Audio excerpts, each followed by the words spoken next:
Hello friends, welcome to Srishti's kitchen. ಇವತ್ತಿನ ರೆಸಿಪಿಯಲ್ಲಿ ತರಕಾರಿಗಳನ್ನ ಉಪಯೋಗಿಸ್ಕೊಂಡು ರುಚಿಯಾಗಿ ಉಪ್ಪಿಟ್ಟು ಹೇಗೆ ಮಾಡೋದಂತ ನೋಡೋಣ. ಅಯ್ಯೋ, ಉಪ್ಪಿಟ್ಟಪ್ಪ ಬೋರು ಅಂತೀರಾ? ಹಾಗಾದರೆ ಒಳ್ಳೆ ವಿಡಿಯೋ ಒಂದು ಮಿಸ್ ಮಾಡ್ಕೊಳ್ತೀರಾ.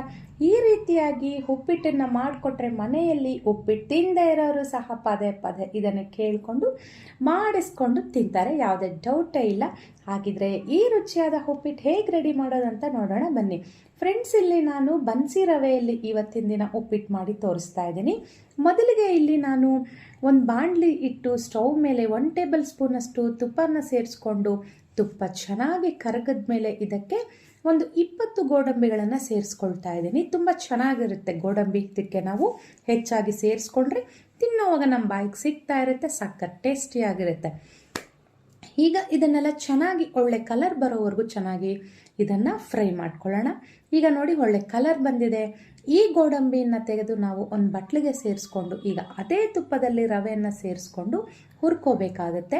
ನಾನು ಮೊದಲಿಗೆ ಹೇಳಿದ್ದೀನಿ ಬನ್ಸಿ ರವೆಯನ್ನು ತೊಗೊಂಡಿದ್ದೀನಿ ಅಂತ. ಈಗ ನೋಡಿ, ಕಪ್ ನೋಡಿಸ್ತಾ ಇದ್ದೀನಿ. ಈ ಕಪ್ಪಲ್ಲಿ ನಾನು 1 ಕಪ್ಪಷ್ಟು ರವೆ ತೊಗೊಂಡಿದ್ದೀನಿ. ಸುಮಾರು ಒಂದು 300 ಗ್ರಾಮಷ್ಟು ರವೆ ಇದೆ ಇದು.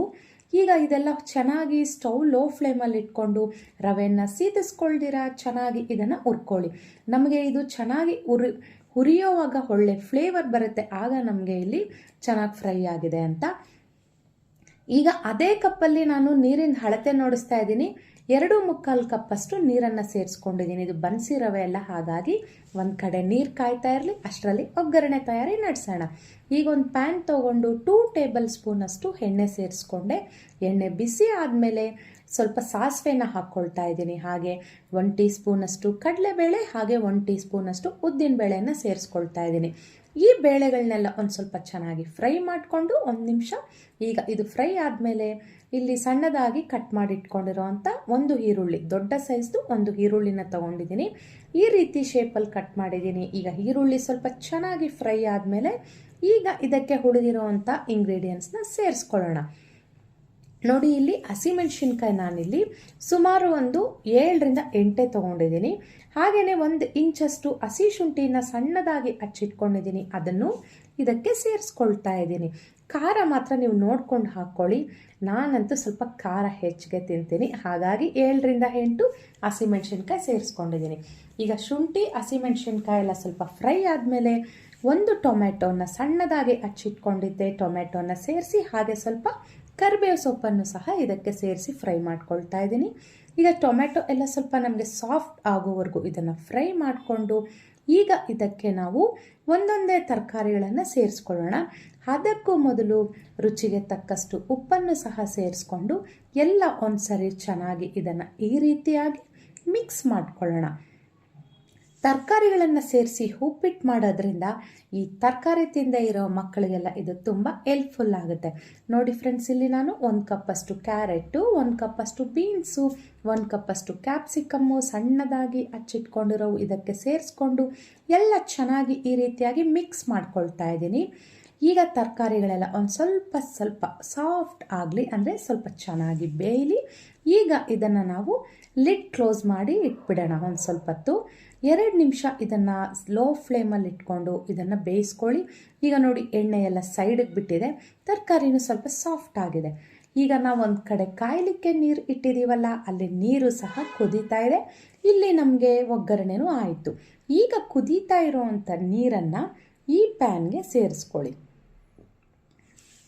ಈಗ ನೀರು ಇನ್ನೂ ಸ್ವಲ್ಪ ಚೆನ್ನಾಗಿ ಕುದಿ ಬಂದಮೇಲೆ ಈಗ ಇದಕ್ಕೆ ನಾವು ಹುರಿದಿಟ್ಕೊಂಡಿರೋ ಅಂಥ ರವೆಯನ್ನು ಸೇರಿಸ್ಕೋಬೇಕಾಗತ್ತೆ. ಈಗ ನೋಡಿ, ರವೆ ಹಾಕ್ತಾ ಇದ್ದೀನಿ.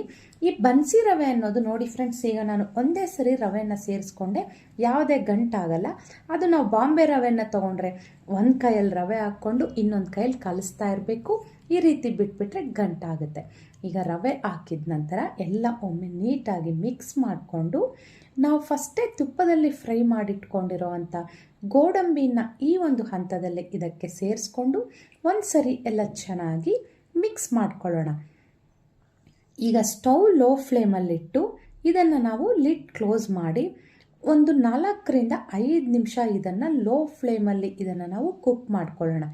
ಈಗ ನೋಡಿ, ತುಂಬ ಕಲರ್ಫುಲ್ ಆಗಿರೋ ಅಂಥ, ಅಂದರೆ ಎಲ್ಲ ತರಕಾರಿಗಳು ನಾವು ಅದಕ್ಕೆ ಸೇರಿಸಿರೋದ್ರಿಂದ ಆರೆಂಜು ಗ್ರೀನು ಎಲ್ಲ ಕಲರ್ಫುಲ್ಲಾಗಿ ಟೇಸ್ಟಿಯಾದ ಉಪ್ಪಿಟ್ಟಂತೂ ಇಲ್ಲಿ ರೆಡಿ ಆಯಿತು. ಪ್ಯಾನ್ಗೆ ಒಂದು ಚೂರು ಅಂಟ್ಕೊಳ್ದಿರ ಉದ್ರುದ್ರಾಗಿ ತುಂಬ ಸಖತ್ತಾಗಿ ಬಂದಿದೆ ಅಂತಲೇ ಹೇಳ್ಬೋದು. ನಿಮಗೆ ನಾನು ವಿಡಿಯೋದಲ್ಲಿ ಕಲಸಿ ನೋಡಿಸ್ತಾ ಇದ್ದೀನಿ. ಪ್ಯಾನ್ಗಂತೂ ಒಂದು ಚೂರು ಅಂಟ್ಕೊಂಡಿಲ್ಲ ಅಂತ ಹೇಳ್ಬೋದು. ಈ ತರಕಾರಿಗಳನ್ನೆಲ್ಲ ಸೇರಿಸ್ಕೊಂಡು ಮಾಡೋದ್ರಿಂದ ಉಪ್ಪಿಟ್ಟು ಅನ್ನೋದು ತುಂಬ ಟೇಸ್ಟಿಯಾಗೂ ಬರುತ್ತೆ, ತರಕಾರಿ ತಿಂದೇ ಇರೋರಿಗೆ ಹೆಲ್ಪ್ಫುಲ್ ಆಗುತ್ತೆ. ಈಗ ಕೊನೆಯಲ್ಲಿ ಸಣ್ಣದಾಗಿ ಕಟ್ ಮಾಡಿಟ್ಕೊಂಡಿರೋವಂಥ ಕೊತ್ತಂಬರಿ ಸೊಪ್ಪನ್ನು ಸೇರಿಸ್ಕೊಂಡು ಹಾಗೆಯೇ ಒಂದು ಸ್ವಲ್ಪ ನಿಂಬೆ ಅರ್ಧ ಭಾಗದಷ್ಟು ನಿಂಬೆ ಹಣ್ಣಿನ ರಸವನ್ನು ಸಹ ಇದಕ್ಕೆ ನಾನು ಸೇರಿಸ್ಕೊಳ್ತಾ ಇದ್ದೀನಿ. ಇನ್ನೂ ಬೇಕು ಅನ್ನೋರು ಕಾಯಿ ಹೂವು ಅಂದರೆ ಕಾಯಿಯನ್ನು ತುರಿದು ಸಹ ಸೇರಿಸ್ಕೋಬೋದು. ನಾನಿಲ್ಲಿ ಮಕ್ಕಳು ತಿನ್ನಲ್ಲ ಅಂತ ಸೇರಿಸ್ತಾ ಇಲ್ಲ. ನೋಡಿ ಫ್ರೆಂಡ್ಸ್, ಈಗ ನಮಗೆ ರುಚಿಯಾದ ಬನ್ಸಿ ರವೆಯಿಂದ ಮಾಡಿರೋ ಉಪ್ಪಿಟ್ಟಂತೂ ರೆಡಿ ಆಯಿತು. ನಾನು ಹೇಳಿದ್ನಲ್ವ, ಈ ರೀತಿಯಾಗಿ ಉಪ್ಪಿಟ್ಟು ಮಾಡಿದ್ರೆ ಉಪ್ಪಿಟ್ಟು ಇಷ್ಟಪಡದೇ ಇರೋರು ಸಹ ಇಷ್ಟಪಟ್ಟು ತಿಂತಾರೆ. ಪ್ರತಿದಿನ ಮಾಡಿಟ್ರೂ ಬೇಡ ಅನ್ನಲ್ಲ.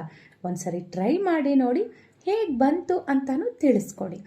ನಾನು ಮಾಡಿದ್ದ ಈ ಉಪ್ಪಿಟ್ಟು ರೆಸಿಪಿ ನಿಮಗೆ ಇಷ್ಟ ಆಗಿದ್ದಲ್ಲಿ ನನ್ನ ಚಾನಲ್ಗೆ ಒಂದು ಲೈಕ್ ಮಾಡಿ, ಶೇರ್ ಮಾಡಿ, ಸಬ್ಸ್ಕ್ರೈಬ್ ಮಾಡಿ. ಶುಭ ದಿನ ಫ್ರೆಂಡ್ಸ್. ಮುಂದಿನ ವಿಡಿಯೋದಲ್ಲಿ ಮುಂದಿನ ರೆಸಿಪಿ ಒಟ್ಟಿಗೆ ನಾವು ಭೇಟಿಯಾಗೋಣ. ನನಗೆ ತಿಳಿದ ರೆಸಿಪಿಗಳನ್ನು ನಿಮ್ಮ ಒಟ್ಟಿಗೆ ಶೇರ್ ಮಾಡ್ಕೊಳ್ಳಿಕ್ಕೆ ಇಷ್ಟಪಡ್ತಾ ಇದ್ದೀನಿ. ಇಷ್ಟ ಆಗಿದ್ದಲ್ಲಿ ಸಬ್ಸ್ಕ್ರೈಬ್ ಮಾಡಿ.